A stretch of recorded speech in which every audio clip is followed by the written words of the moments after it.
Bonjour, aujourd'hui je vous retrouve pour un nouveau point lecture, donc comme d'habitude 3 livres.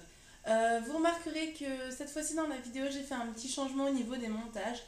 Voilà, je voulais trouver un petit truc un peu original qui permette de séparer un peu les chroniques. Donc n'hésitez pas à me dire ce que vous en pensez. Et puis voilà, je verrai si ça vous plaît ou pas.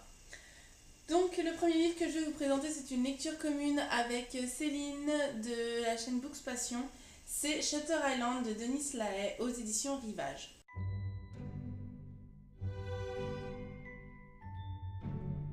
Alors, Shutter Island, en fait, c'est un... J'avais déjà vu le film il y a 1 an ou 2. Donc voilà, c'est un thriller dont je me souvenais relativement bien au niveau du film.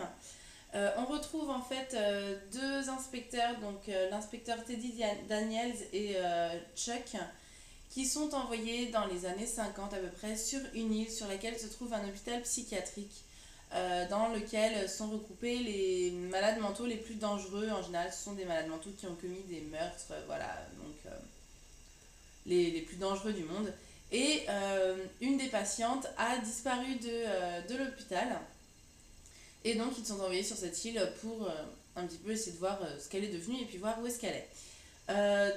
Voilà, c'est dans un endroit, une ambiance très très sombre d'un hôpital psychiatrique dans les années 50, donc avec tout ce qu'il peut y avoir derrière voilà, de possibles utilisations malsaines des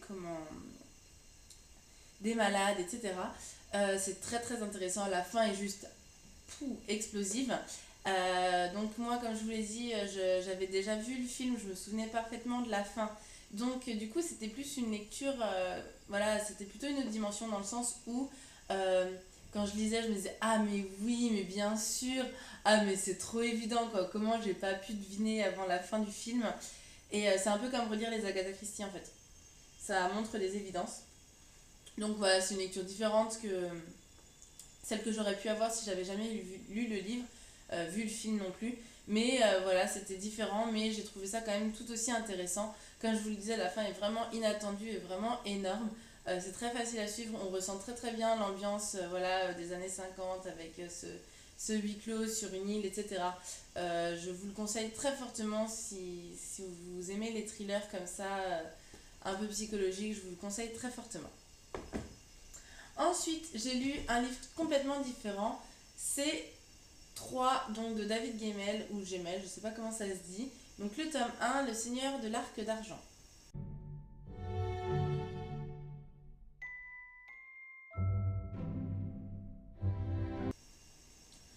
Donc aux éditions Brajlon. Alors, ça raconte en fait l'histoire de Troie, donc voilà, de la ville de Troie, de la guerre de Troie. Euh, mais plus de façon un peu contemporaine comment dire ça, voilà, le côté aventure très très mis en avant.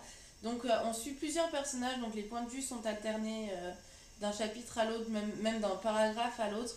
Donc on peut suivre Helicon qui est un prince de Dardanie qui n'est pas l'héritier du trône, mais voilà, qui est plutôt un leader de guerre et qui est très ami avec Ulysse. Ulysse, donc qu'on voit aussi dans ce livre, on a un petit peu son point de vue, Ulysse qui a vieilli, qui a déjà vécu un petit peu toutes ses aventures.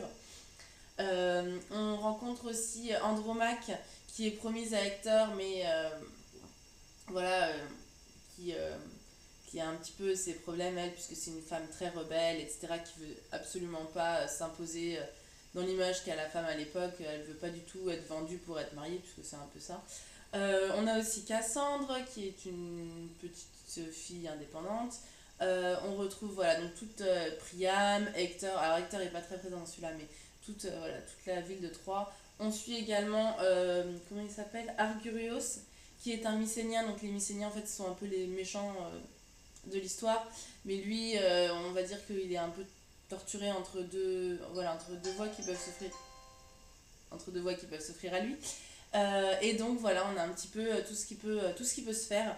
Euh, les personnages sont vraiment le gros point fort du livre, je trouve, parce que les personnages sont vraiment présentés de façon complexe. Je prends pour exemple Helicon, donc, qui est le prince de Dardanie. Il a un côté très gentil, très serviable. Il va vraiment, voilà, il va tendre la main pour sauver des gens. Et d'un côté, il va mettre en œuvre des tueries absolument sans nom et faire couler le sang pendant les guerres de façon vraiment disproportionnée.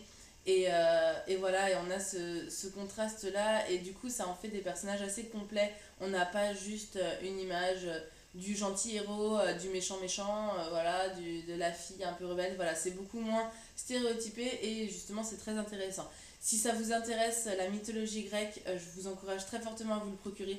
Je sais qu'il n'est pas évident à trouver parce que moi je le trouve plus, c'est un ami qui me l'a prêté. Mais si vous pouvez vous le procurer d'occasion ou autre, franchement, et que vous aimez la mythologie grecque, l'histoire de Troie, etc., faites-le parce que c'est vraiment un livre épique. Alors juste pour information, il n'y a pas de mythologie dedans. Enfin, il n'y a pas de fantastique dedans. C'est absolument pas. Il n'y a pas de magie, il n'y a pas de dieu, il n'y a pas de. Voilà. La mythologie est vraiment reléguée au rang de légende. C'est-à-dire que les gens font des offrandes comme à l'époque. Mais voilà, ce serait comme si dans un livre contemporain, quelqu'un rentrait dans une église pour faire une prière. Ici, c'est vraiment. Voilà, c'est la religion du coin. Mais il n'y a pas de magie, il n'y a pas un dieu qui va apparaître pour faire n'importe quelle prédiction, je ne sais quoi. Mais voilà, c'est pour information. Par contre, on retrouve quand même des allusions à des légendes. Je pense à Méduse. Je me souviens plus trop de ce que j'ai pu entendre d'autres, mais des légendes notamment autour d'Ulysse. Voilà, on a un petit peu des clins d'œil à ces légendes-là. Des clins d'œil à ces légendes-là, et c'est très sympathique à lire. Donc voilà, si vous aimez ce genre de récit, franchement, allez-y. Je pense que je vais aller emprunter le tome 2 très rapidement à mon ami. Ensuite, j'ai lu un autre livre qui s'appelle donc L'alchimiste des ombres de Pierre Pével aux éditions Folio SF. Donc c'est le tome 2 des Lames du Cardinal.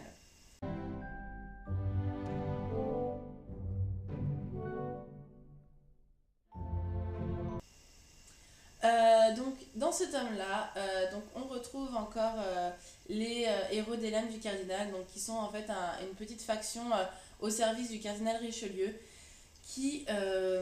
voilà, qui sont envoyés en général pour faire les missions les plus secrètes et les plus dangereuses.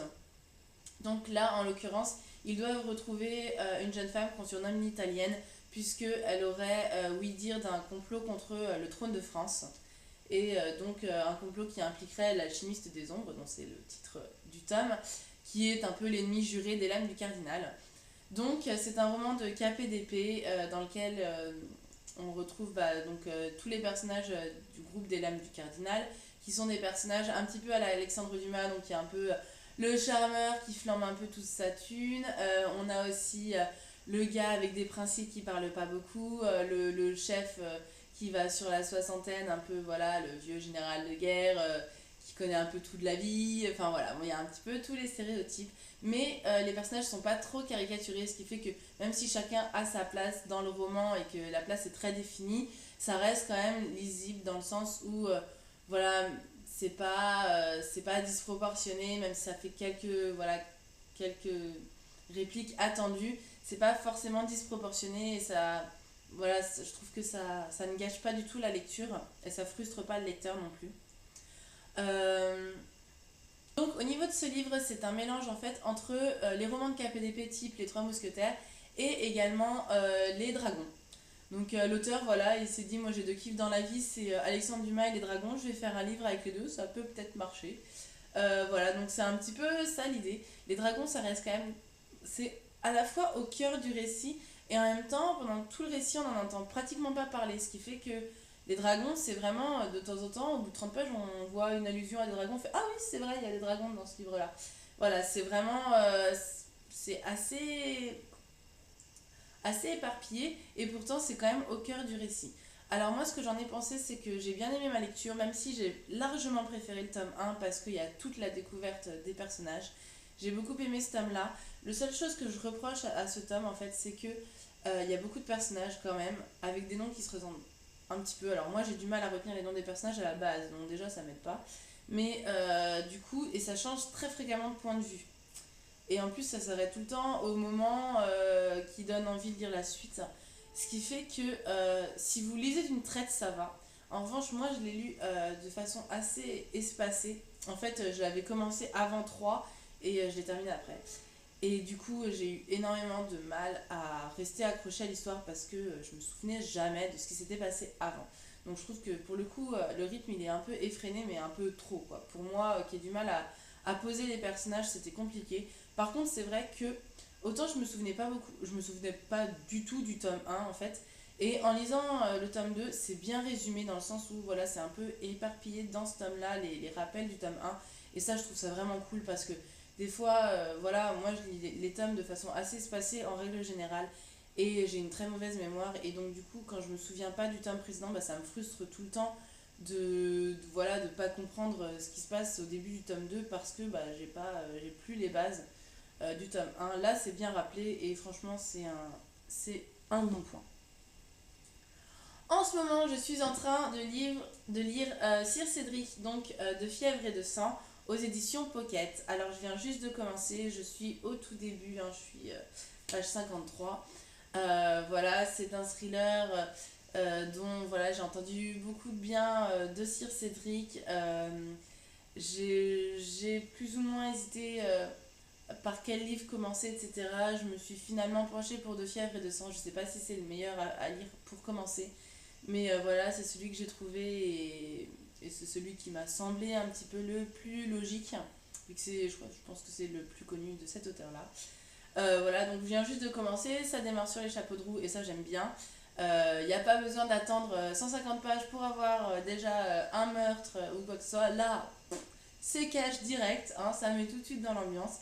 Je pense que ça va me plaire. Je sais pas du tout dans quelle proportion il y a du fantastique ou il n'y a pas de fantastique. Je trouve que c'est toujours Enfin, dans les résumés que je lis, j'arrive pas à me faire une idée de ce que c'est comme genre de lecture. Donc voilà, donc j'ai hâte de vous en parler.